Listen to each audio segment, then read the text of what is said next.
Assalamualaikum warahmatullahi wabarakatuh. Alhamdulillahilladzi akmala lana ad-dina. Wassalatu wassalamu ala rasulihil karim. Nabiyyina Muhammadin wa ala alihi wa sahbihi ajma'in. Amma ba'du. Para pemirsa sekalian, sahabat-sahabat kaum muslimin, muslimat, rahimakumullah. Alhamdulillah, kita masih diberi oleh Allah Subhanahu wa taala kesempatan untuk menjalankan ibadah di bulan puasa tahun ini. Baik puasanya, salat tarawihnya, tilawatul Qur'annya, iktikafnya, sedekahnya, dan amalan-amalan kebajikan yang lainnya. Mudah-mudahan seluruh ibadah dan amal kebaikan yang kita jalankan di bulan ini dan di setiap waktu diterima oleh Allah Subhanahu wa taala. Kaum muslimin, sahabat-sahabat pemirsa sekalian, hari ini kita pada hari-hari terakhir di bulan Ramadan. Pada 10 hari terakhir di bulan Ramadan, yang tentunya kita biasanya pada menjelang akhir Ramadan, kita untuk menyempurnakan puasa kita diharuskan kepada umat Islam untuk mengeluarkan zakatul fitri, zakat fitrah. Ini ada korelasinya dengan puasa, sekaligus juga ada korelasinya dengan Idul Fitri. Jadi zakatul fitri itu adalah mengeluarkan sebagian dari makanan, bahan pangan pokok kita yang kita keluarkan menjelang sholat Idul Fitri atau sebelum sholat Idul Fitri atau di akhir Ramadan. Itulah zakatul fitri, zakat fitrah dalam bahasa Indonesia. Al-fitr di situ maksudnya adalah zakat. Zakat itu adalah sebagian harta yang kita berikan kepada orang lain atau orang-orang yang berhak, ya. Di dalam Islam zakat itu ada dua. Yang pertama adalah zakatul mal, yaitu zakat harta benda. Itu adalah zakat untuk harta benda yang kita miliki, baik berupa emas perak, baik berupa uang, baik berupa hewan ternak seperti unta, sapi, kerbau, domba, dan kambing, atau juga hasil-hasil pertanian, atau hasil-hasil tambang, barang temuan, dan lain sebagainya. Yang itu nanti ada semacam hukum-hukumnya, atau ada fikihnya, ketentuan-ketentuan terkait zakat mal. Zakat mal itu adalah kita keluarkan setiap tahun ketika harta itu sudah mencapai kepada nisabnya, dan nisabnya bervariasi sesuai dengan jenis barangnya. Itu berarti zakat benda, zakat untuk harta benda yang kita miliki. Zakat yang kedua adalah zakatul fitri. Ini bersifat zakat badan. Istilahnya adalah zakat badan.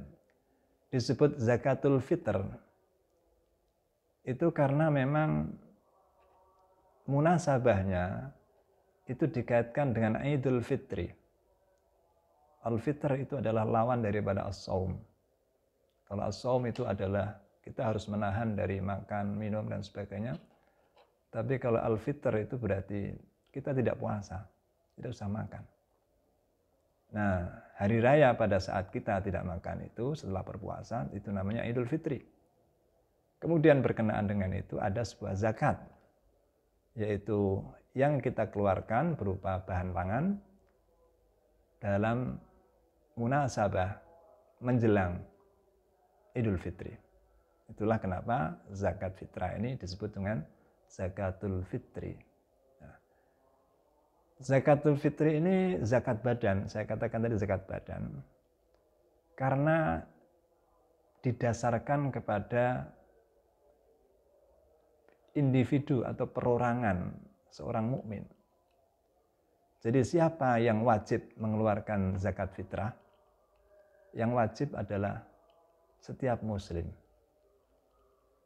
Tidak peduli dia akil atau balik atau belum. Akil atau tidak akil, balik atau belum, laki atau perempuan, budak atau orang merdeka, semuanya wajib dikeluarkan zakatnya, zakat fitrah.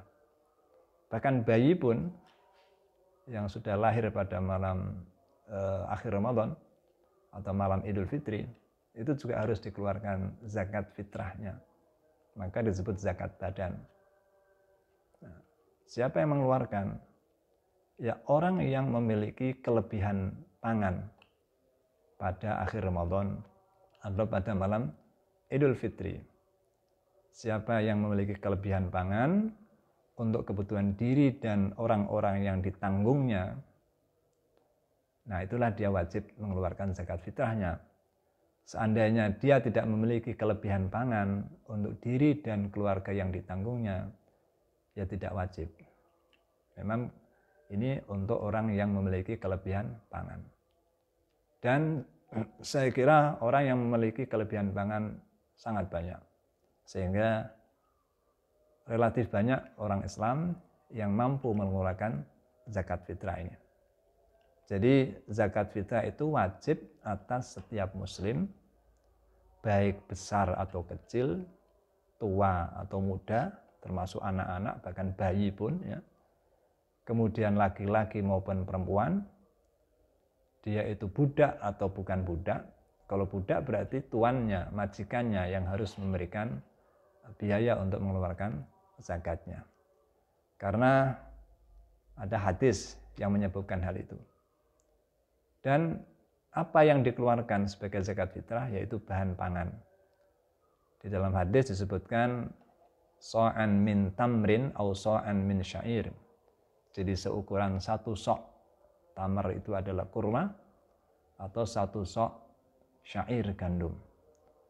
Hadisnya menyebutkan, ini sebuah hadis yang diriwayatkan dari sahabat Ibnu Umar radhiyallahu anhuma, qala farada Rasulullah sallallahu alaihi wasallam shadaqatal fitri min Ramadhana sa'an min tamrin aw sa'an min sya'irin.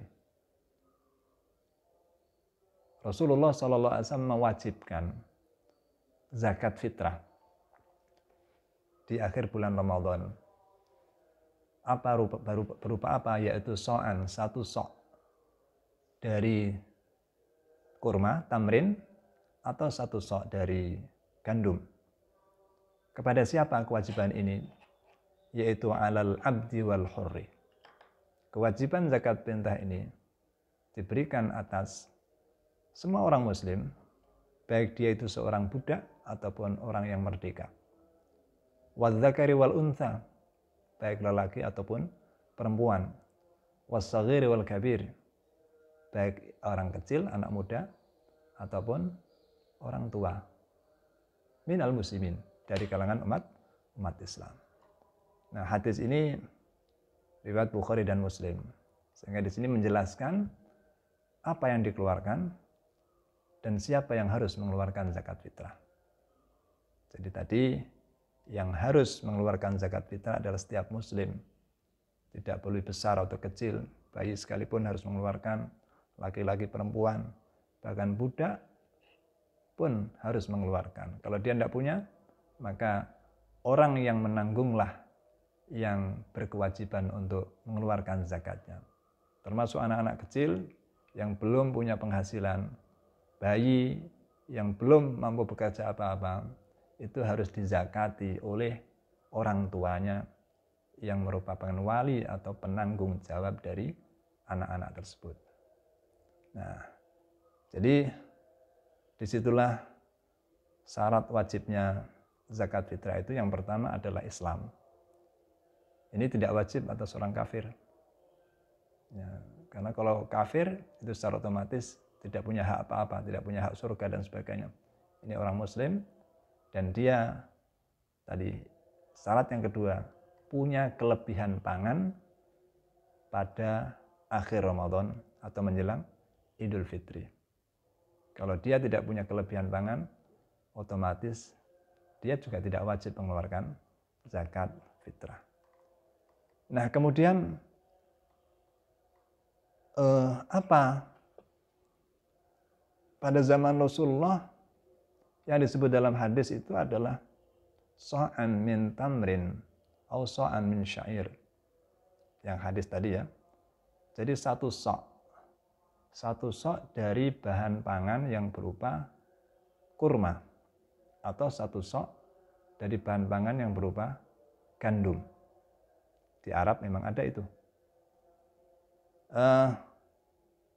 Dalam hadis yang lain juga ada mengatakan min zabib.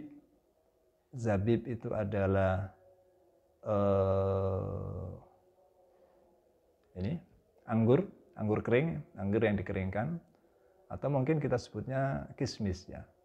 Itu juga bisa, karena menjadi makanan masyarakat di zaman itu. Atau juga disebutkan dalam hadis yang lain adalah akid. Satu sok dari akid itu adalah susu yang dikeringkan.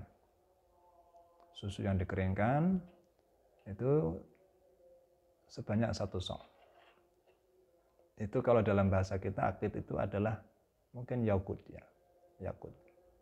Jadi itulah bahan-bahan pokok, bahan-bahan pangan yang disebutkan di dalam hadis sebagai benda yang dikeluarkan untuk zakat fitrah. Lalu bagaimana dengan beras? Apakah disebutkan di dalam hadis? Hadis tidak ada yang menyebutkan beras, jagung tidak pernah ada. Tetapi para ulama sepakat untuk menggunakan kias dalam hal ini.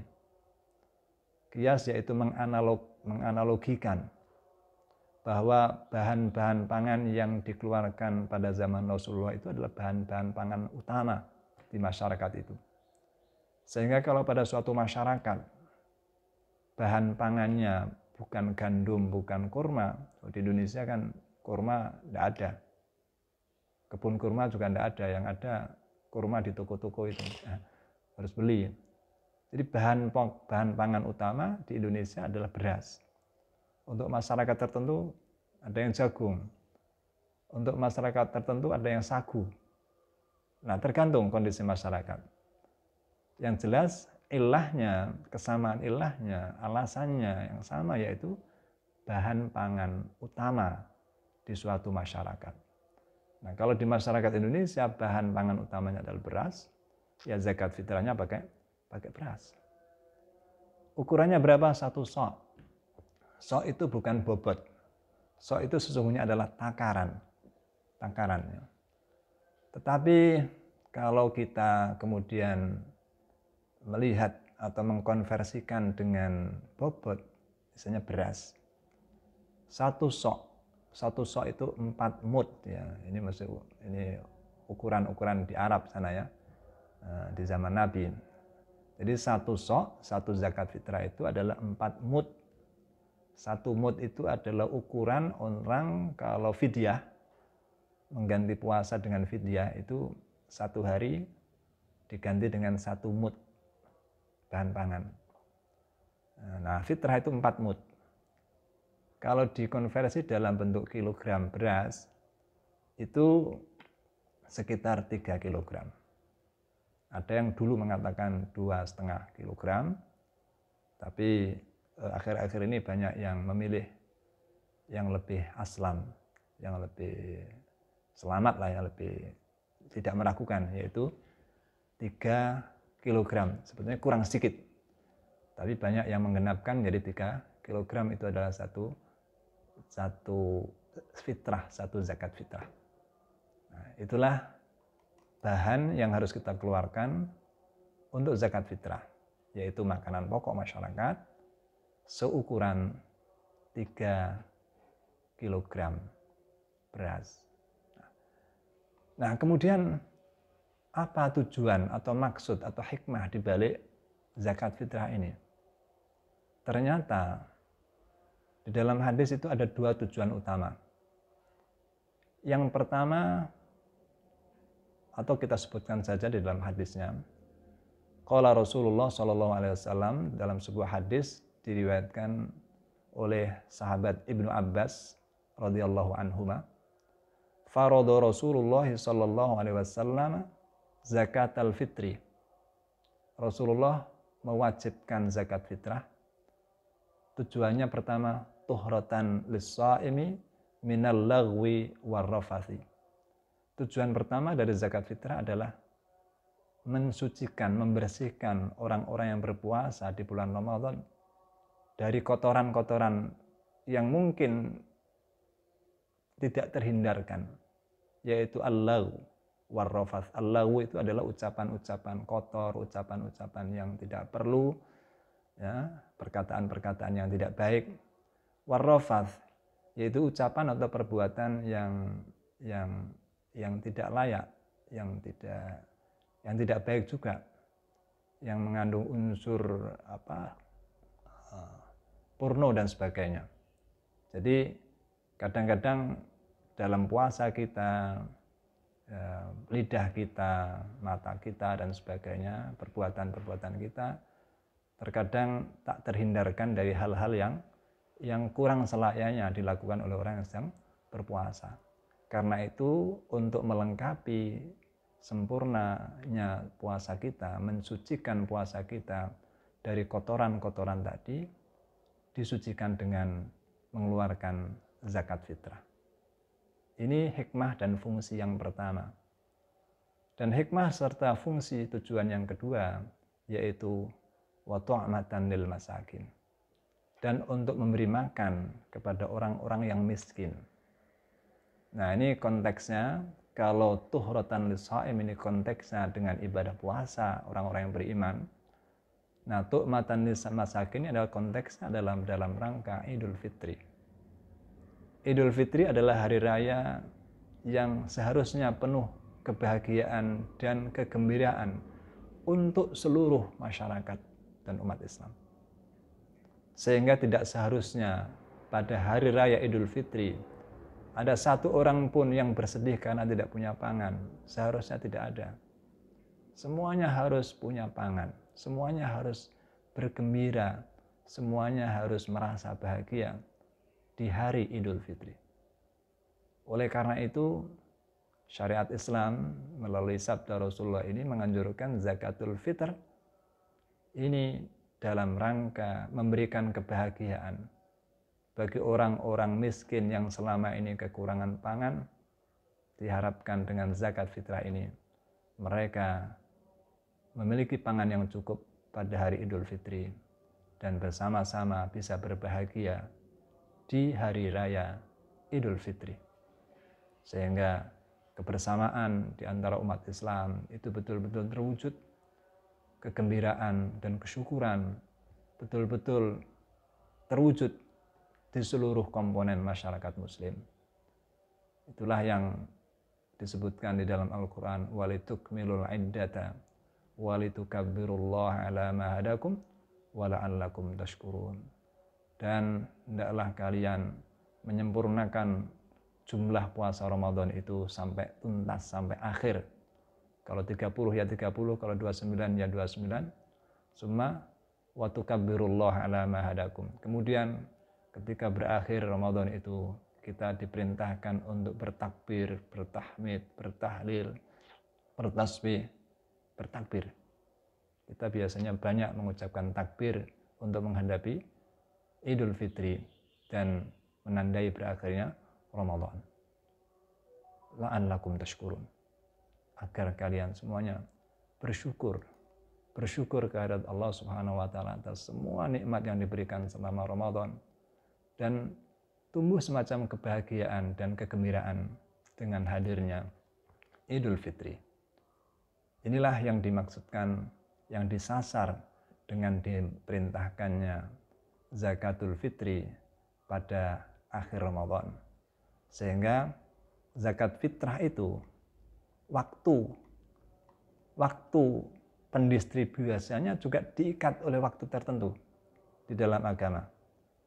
Waktu membagikan zakat fitrah itu ada yang disebut dengan waktul jawaz, ada yang disebut waktul ada waktul fadilah.